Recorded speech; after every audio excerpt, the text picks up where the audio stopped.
Good day, welcome back to Max Nafe Horsemanship in Baby Steps.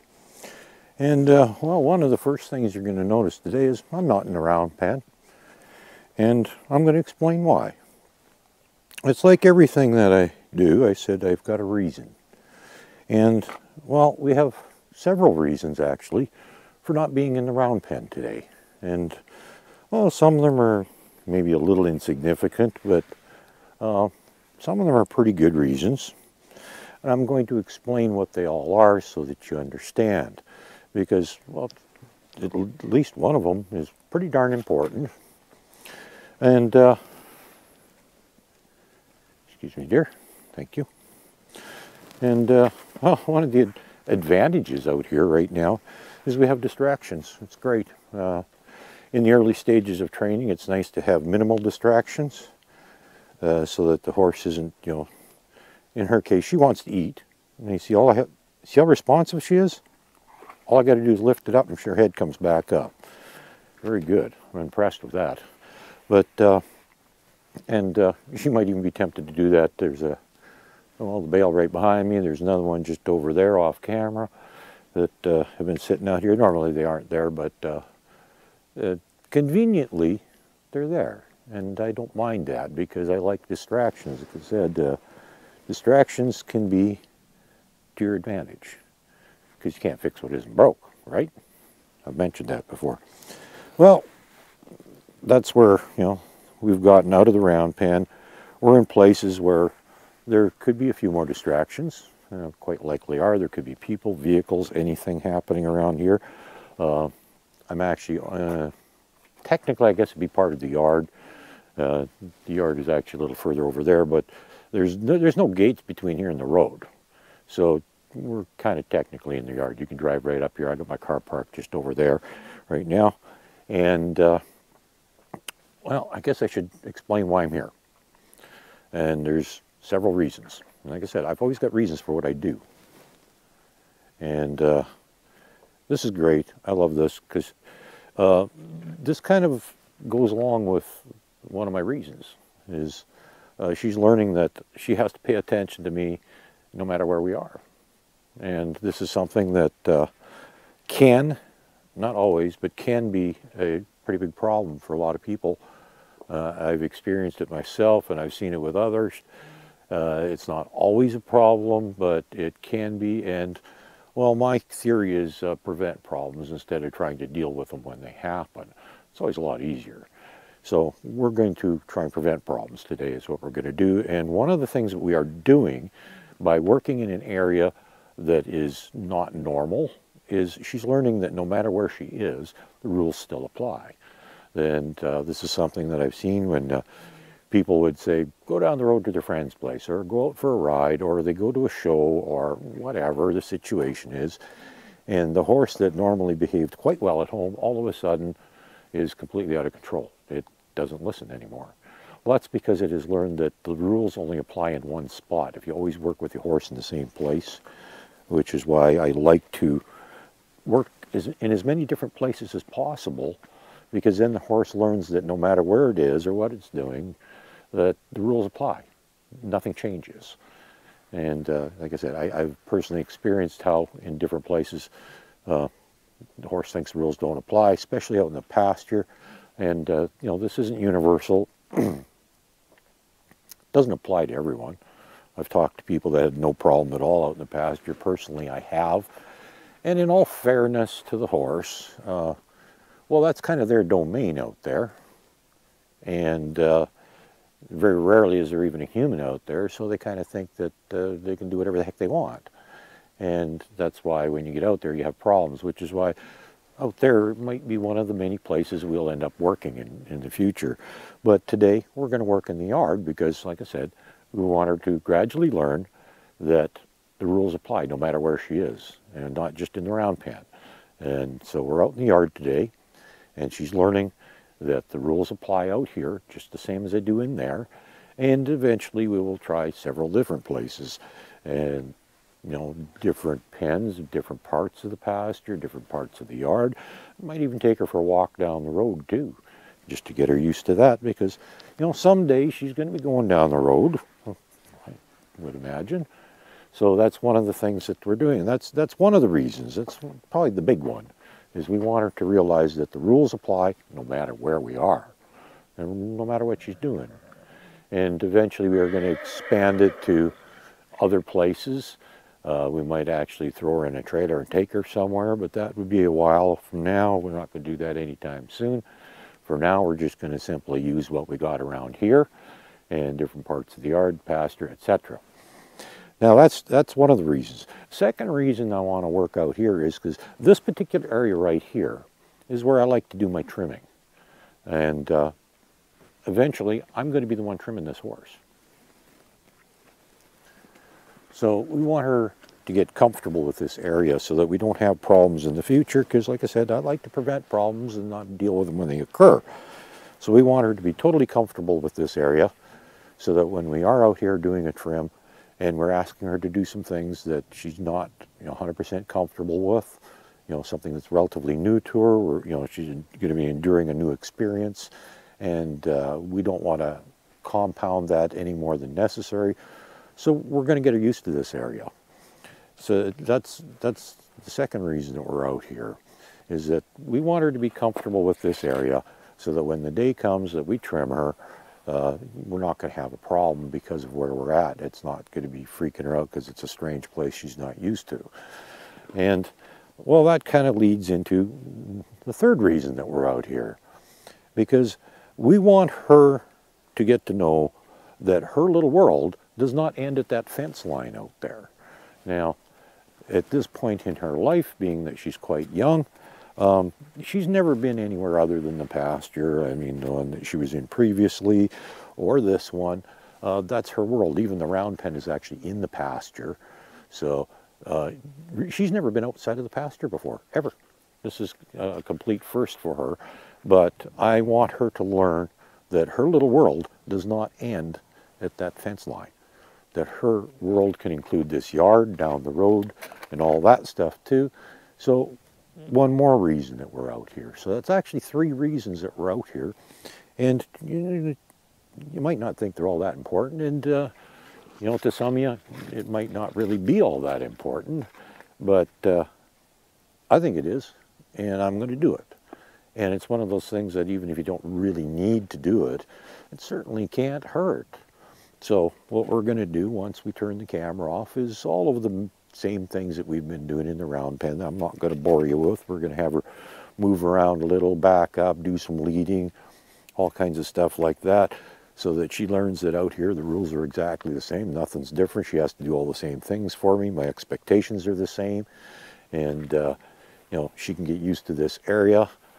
She already seems to be, she was a little hesitant to come through the gate out here, but now that she's out here, she doesn't seem to be having much of an issue with this place at all, so that's good. We got that much going for us that, she is in fact not bad with this area, so that's one thing we got going for us already. And that, I think, can kind of expand into the other ones as well. So, like I said, everything I do has a reason. Those are my reasons. I'm out here. I'm not in the round pen today. And this is an area I want her to get used to because, like I said, I'm going to be trimming her.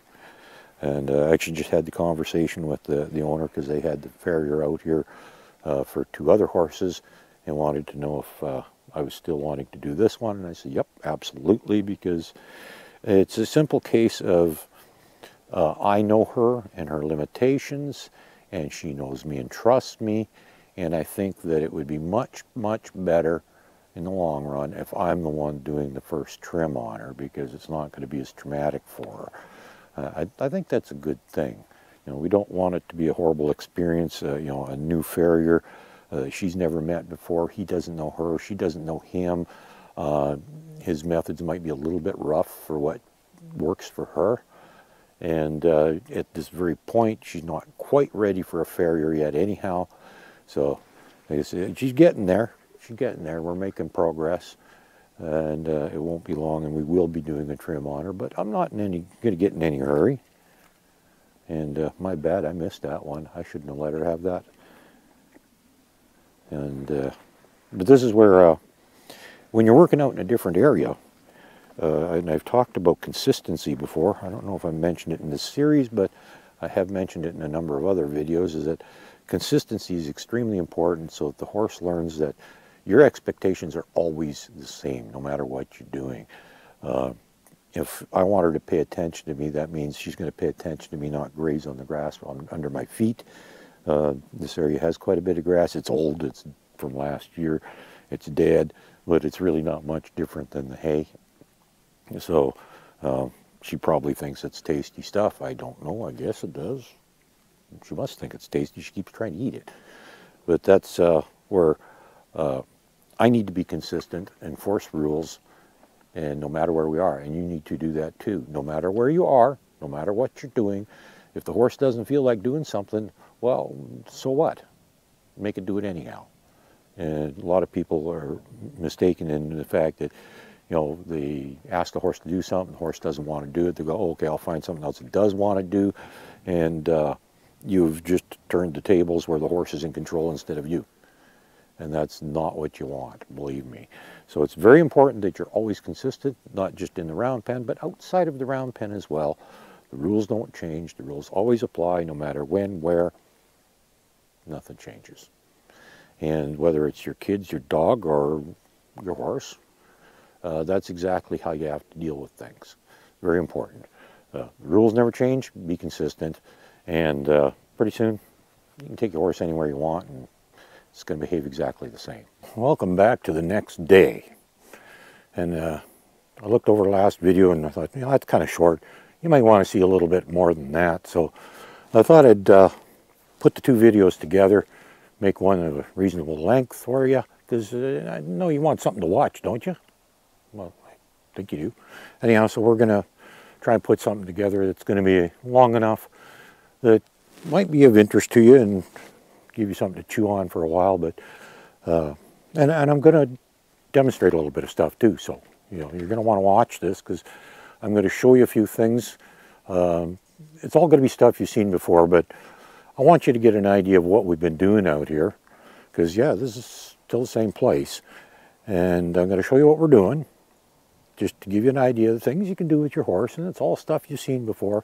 And I'm also going to give you a demonstration on the importance of the send, because I've talked about that, and I did another video about it a couple years back, but I also showed you briefly going through the gate a couple times in the round pen, how the easiest way to go through a gate, the safest way, is to send the horse ahead of you. Well, that also applies in the real world, okay? And when I say real world, I mean day-to-day things. Well, today we're going to go over there. Well, you probably can't see that over there, but there's a double gate over there, and conveniently, there happens to be a couple of other horses there as well. And I'm going to bring the one I'm working with through that gate, and I'm going to show you how it's done safely. And there's a couple of components to this. First, how we control the other horses to keep them out of our way and make it safe for us to come through that gate. And secondly, how we can get the little horse we're working with through the gate safely so that at all point in time, things are under control and I'm safe. Because, well, that's what it's all about here. If you do things right, it makes life a lot safer for you, because there's always a bigger picture to think about. And you know, I was thinking about it earlier today while I was having my coffee. I was thinking about talking a little bit about another video I watched, because years ago I used to do videos where I would actually critique somebody else's videos, but it was kind of too easy to poke holes in what other people are doing, and it might come across wrong anyhow, but I try to, you know, teach lessons, valuable lessons.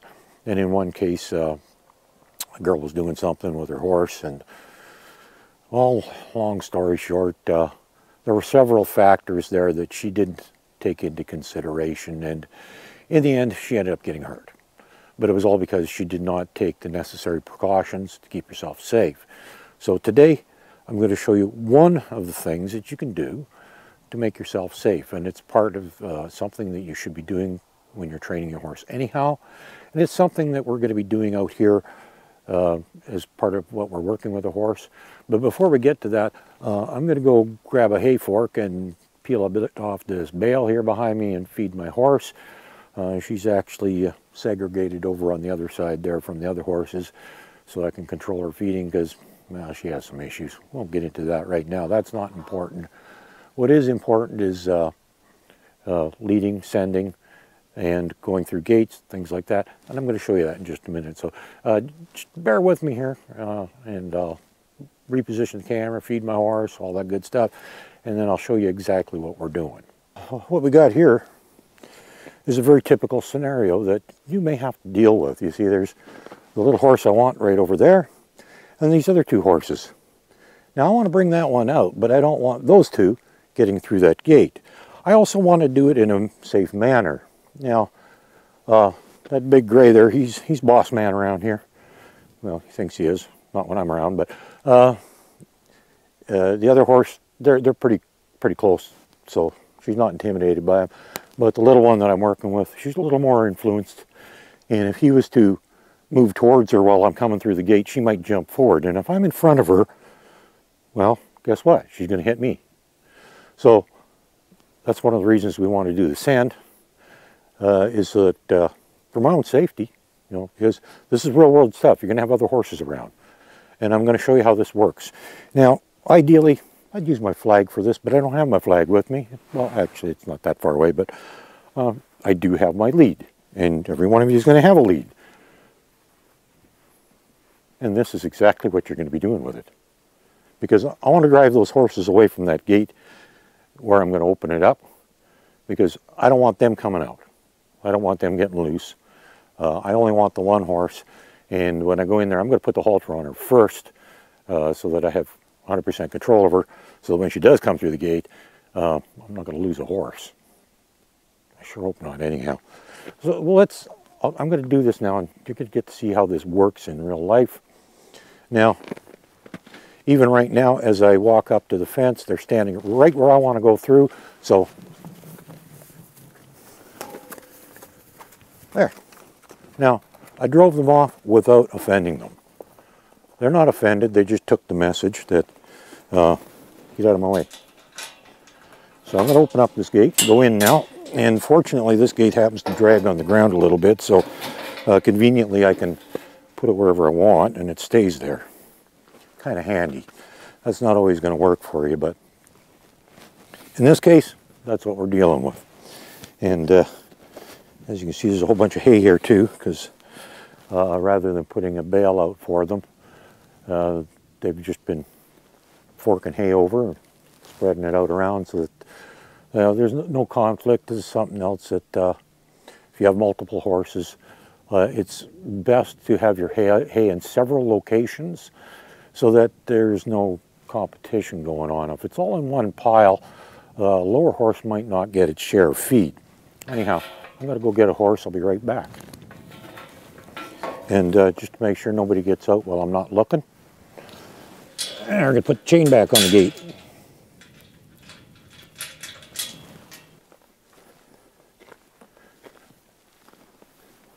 Well, we're back with a horse. Unfortunately, the other ones didn't follow me back in like they usually do, because I wanted to show you how to control them while you're leading another horse through the gate. But I think I already kind of did in a way, because you saw how I spun the lead and they moved away from the gate.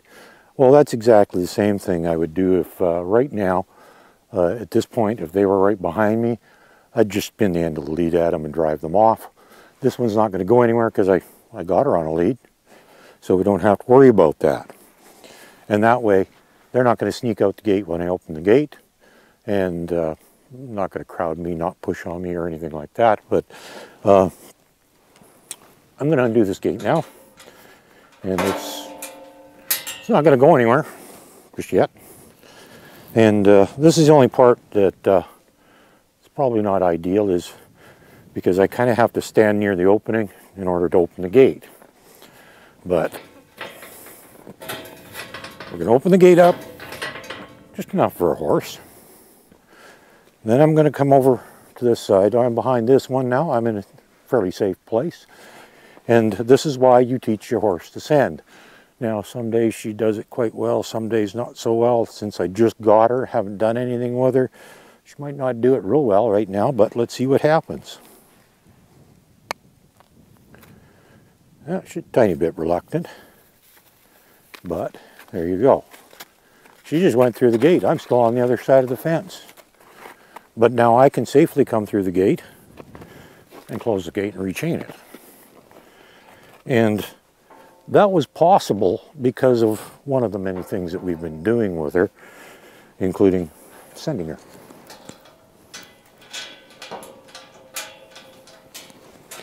And sending her is actually one of the things that we've been doing out here, because you're kind of wondering, well, what all do you do when you're out in the yard? Well, it's all pretty simple stuff, and it's all stuff you've seen before, but I'll just give you a quick example. We lead her around a bit. I don't know if I need to show you that, but we lead, we back up, stop, all that good stuff. And when I'm doing that sort of stuff, like I said, you can use the end of your lead to get the horse to back up. Another option is if I carry my flag with me, I can keep it out in front of me, and if she doesn't back up, I just give it a little shake, and that's enough to make her back up. That's all it takes. But you just saw how we sent her through the gate. Well, we can do the same thing out here. I want her to go this way. Excuse me, dear. And you'll notice as soon as she starts to move, my hand comes back down to the neutral position. No, keep going. I didn't ask you to stop. Thank you. And this is one of those things where you correct the horse when it stops when you didn't ask it to. You just ask it to go again, like this.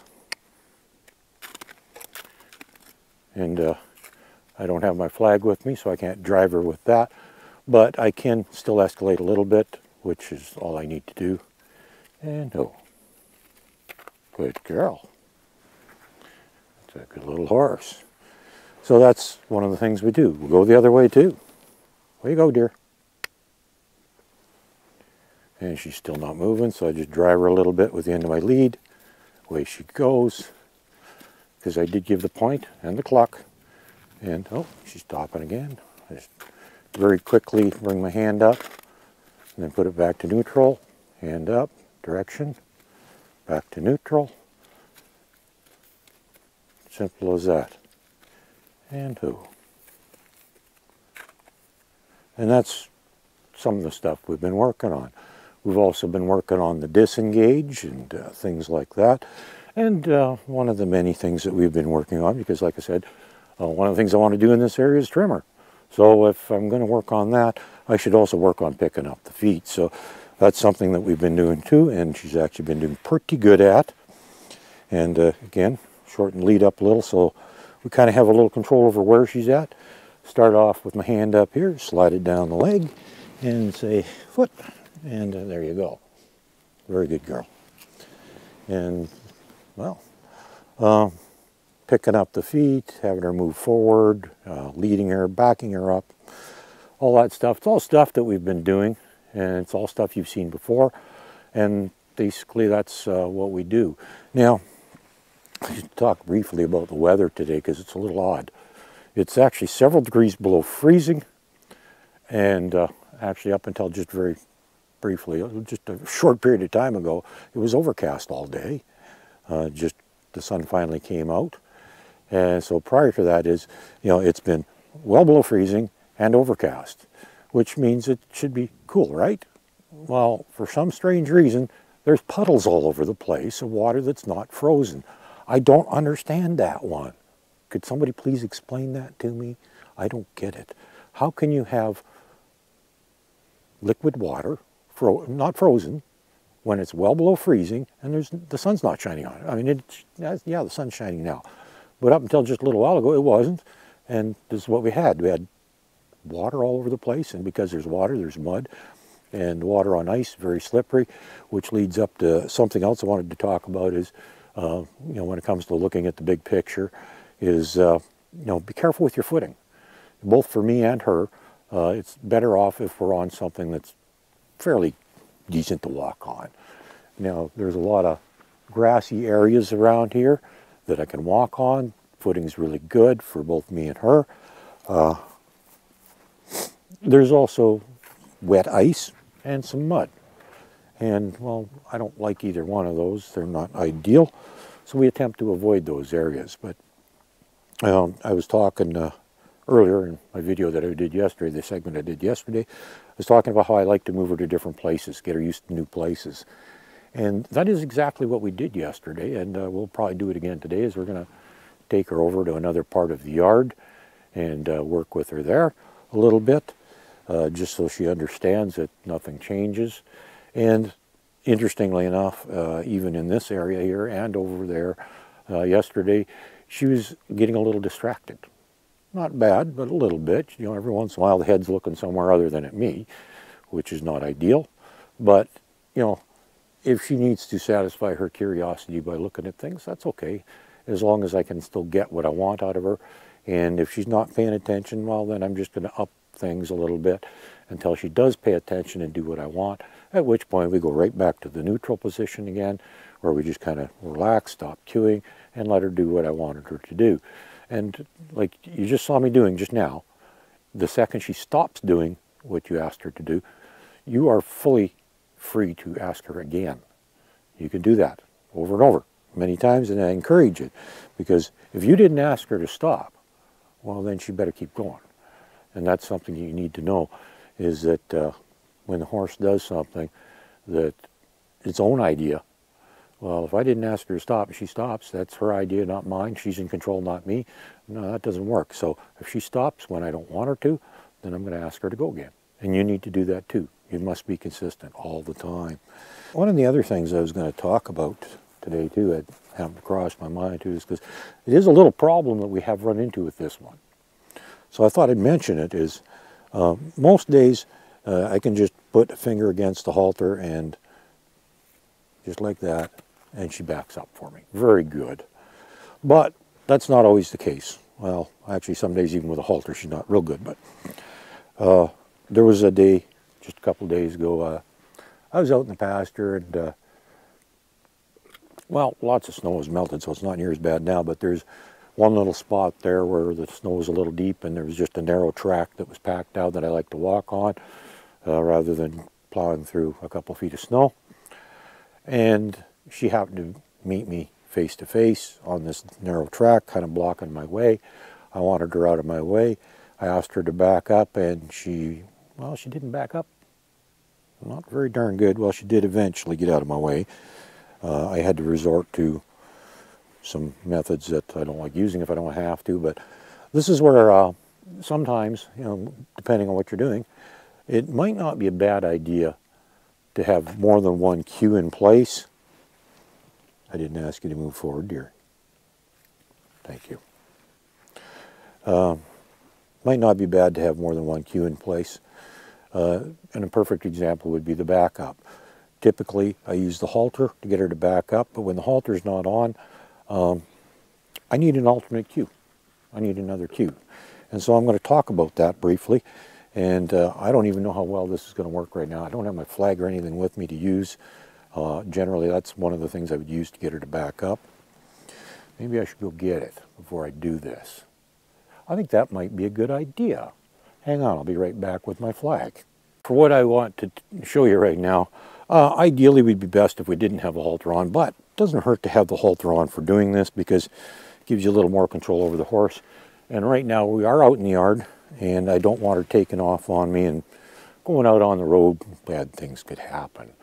But for backing up, one of the things that you know, I sometimes use the verbal cue back.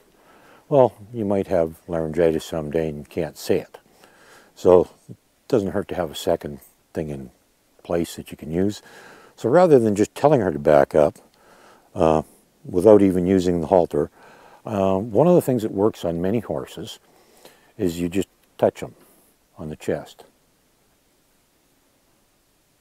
Now she's not good. Okay, there she finally responded. That doesn't always work. Eventually all you'll have to do is point at it, and you'll notice I got my flag with me. There's a reason for that, because that may not work right off, because we haven't done this with her before. So again, another first, but she already knows how to back up. She just needs to learn a new cue for backing up. And that's where we just eventually just point at the chest and she'll back up. Right now we have to touch the chest, and that actually worked quite well now. So she's getting there. And what we would do, and the reason I've got my flag with me, is if she did not back up, and you'll note I've got it behind me, I'm not going to like get aggressive with it and wave it in her face or anything. But if she didn't back up when I wanted her to, what I would simply do is, while the flag's behind me, I'd just give it a little wiggle like that. And you see how her head just popped up in a hurry? That got her attention, didn't it? And that's exactly what you would do. If you want the horse to back up, and it doesn't, then there, just like that. A little wiggle of the flag behind you. You don't have to get horribly aggressive with it, and the horse will back up. So, like I said, just something that I had neglected to think about, because with my own horses, she's really good. All I got to do is point at her and she'll back up. But it's something that you might run into, you know, and you don't always have a halter on the horse if you happen to go out in the pasture and the horse gets in your way. In most cases, there's lots of room. It's not a problem. But in this particular case right now, the snow was fairly deep out there, and there was just a very narrow track to walk in. And, well, she was in my way. And I'm not going around the horse. The horse is moving for me. It's a rule that we have. And so that's what we did. And, well, she didn't really want to back up, so I thought, you know, I was thinking about that, thinking, you know, I should work on an alternative with her, because there have been times where she did not back up real good. Let's see if she does it this time. Good girl. There we go. Very good. I've got to admit, this little horse catches on to stuff real good. She has yet to give me a problem with anything, really. Pretty sweet little girl. Like I said, don't expect your horse is going to be this good. You might run into problems, but don't quit. If you want the horse to do something and it's not cooperating, well, it's up to you to do something about it. And that's why you always have to be prepared. And that's why before I ever asked her to back up, I made sure I had the flag right here behind me, ready to use. So if I had to, I could give it a wiggle, as, you know, upping the pressure. And it's all part of being prepared, because you never know. Someday you might have to do that. Don't ever ask the horse to do something you can't follow through on. That's why I say consistency, follow through, stuff like that, firm, fair, you know, all this stuff, it all matters. And the consistency and the follow through, they kind of go together. Is, you know, part of your consistency is the fact that you always do follow through. And when you ask the horse to do something, you're going to keep asking until it does it, and it very quickly learns, because they're not dumb animals. These are actually very intelligent animals, in spite of the fact that they're not very expressive. They don't seem to be very intelligent, but I can assure you there's an awful lot going on in there. It's been actually established scientifically, for whatever that's worth, that they are pretty intelligent animals, actually. And my personal experience over the years is every time I work with a horse, I keep thinking, man, this is a smart horse. I'm impressed. And the next one I work with, boy, this is a smart horse. Finally, it occurred to me one day, they're all smart. That's what I should be expecting, is that kind of an intelligence. And that's what we're working with. So don't underestimate your horse.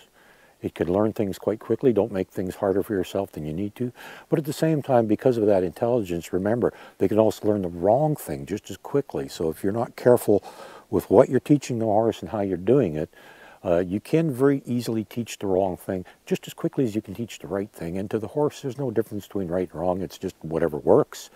And if they think that's the thing to do, that's what they'll do. So don't get mad at the horse because it's doing the wrong thing. It's not the horse's fault. It's probably yours. And you're the one that has to take a look in the mirror and address what you're doing and how you're doing it. In what manner are you not being clear enough with the horse that it fully understands you and does what you want? Did you not follow through? Did you not be consistent? You know what I mean. All that stuff matters. So anyhow, I'm going to turn the camera off now and go back to playing with her around the yard here, doing a number of things that you've already seen. And, well, I just showed you some of the stuff that we're doing, the leading, sending, picking up feet, going through gates, all this good stuff, taking her into some different places. It's all good for her, and it's all going to be beneficial in the end. So that's what we're going to do. In the meantime, go apply some of this stuff to your own horse, and have a good day. Bye now.